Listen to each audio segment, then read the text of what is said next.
दोस्तों, आज की कहानी सौरभ की, जो नया नया पढ़ने गोरखपुर पहुंचा था। गोरखपुर यूनिवर्सिटी का कैंपस अपनी भीड़-भाड़ के बावजूद एक अलग सी शांति समेटे रहता था। वहीं पर हमारे कहानी के हीरो सौरभ भैया और शिवांगी श्रीवास्तव की पहली मुलाकात हुई।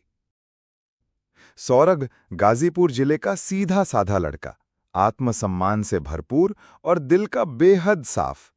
और शिवांगी खुशीनगर जिले की होशियार, तेज तर्रार और महत्वाकांक्षी लड़की, जो बड़े सपने देखने से कभी नहीं डरती थी।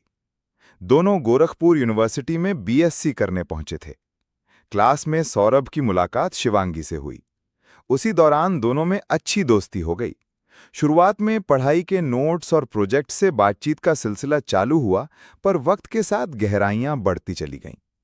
सौरभ को शिवांगी की हर बात खास लगने लगी। उसकी हंसी, उसकी बातें और उसकी आंखों में दुबना, हमेशा उसी की बातें करना। उसे लगने भी लगा कि ये सिर्फ दोस्ती नहीं है, कुछ और है, शायद प्यार। 3 साल तक सौरभ ने अपने दिल की बात दिल में छुपाए रखी। बहुत कोशिश के बावजूद वो शिवांगी को बता नहीं पा रहा था। बस हर उस पल को जीता रहा जिसमें शिवांगी के पास होता है। कभी उसकी किताबें उठाता, कभी नोट समझाता और कभी बस यूं ही बैठकर चुपचाप उसे देखता रहता।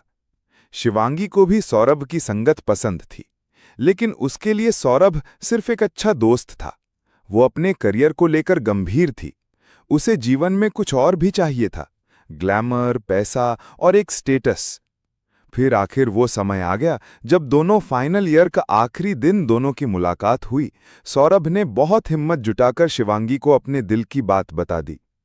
शिवांगी ने मुस्कुराकर जवाब दिया, तुम बहुत अच्छे हो सौरभ, लेकिन मैं अभी अपने करियर पर फोकस करना चाहती हूं। शादी विवाह का सवाल ही नहीं उठता। सौरभ ने मुस्कुराते हुए सिर हिला दिया। ना कोई सवाल, ना कोई शिकायत। वो गाजीपुर लौट आया और खुद को पढ़ाई में झोंक दिया। वक्त बीतता गया, सालों की मेहनत रंग लाई और सौरभ को एसबीआई में क्लर्क की नौकरी मिल गई। घर वाले खुश थे, मोहल्ला गर्व से भर गया। मगर सौरभ के अंदर एक खामोशी थी, एक ऐसा खालीपन जो सिर्फ शिवांगी ही भर सकती थी। कभी कभी वो पुरानी तस्वीरें देखता, चैट्स पढ़ता और फिर सिर झटककर खुद को वर्तमान में खींच लाता। एक दिन सौरभ ने दोबारा हिम्मत की। अब तो वो सरकारी नौकरी में था, स्थिरता थी, सम्मान था। वो फिर से शिवांगी से जुड़ा। इस बार शब्दों ने कम, उम्मीदों में ज्यादा बात थी। लेकिन जवाब फिर वही था, एक और नकारात्मक मुस्कान। मुझे घर से बाहर नहीं जाना सौरभ, पापा की तबीयत ठीक नहीं रहती, अभी शादी की बात करना ठीक नहीं होगा। सौरभ फिर चुप हो गया।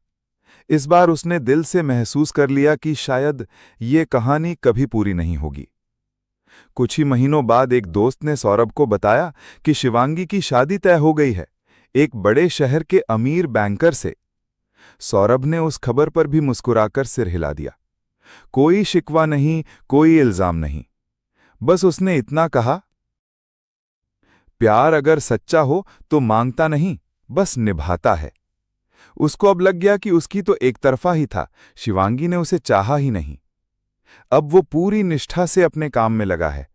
एसबीआई की शाखा में जब वो बैठा होता है तो उसके चेहरे पर एक सादगी भरी मुस्कान होती है, पर उसकी आंखों में एक ऐसी मोहब्बत की परछाई होती है जो कभी मुकम्मल नहीं हो सकी। दोस्तों, कभी कभी जिनसे हम सबसे ज्यादा प्यार करते हैं, वो ही हमें सिखा जाते हैं कि खुद को कैसे समेटना है अकेले में। ये कहानी हमारे दोस्त चित्रांश पांडे द्वारा लिखित है। कहानी पसंद आए तो वीडियो को लाइक जरूर करें और ऐसी कहानियों के लिए चैनल को सब्सक्राइब कर लें।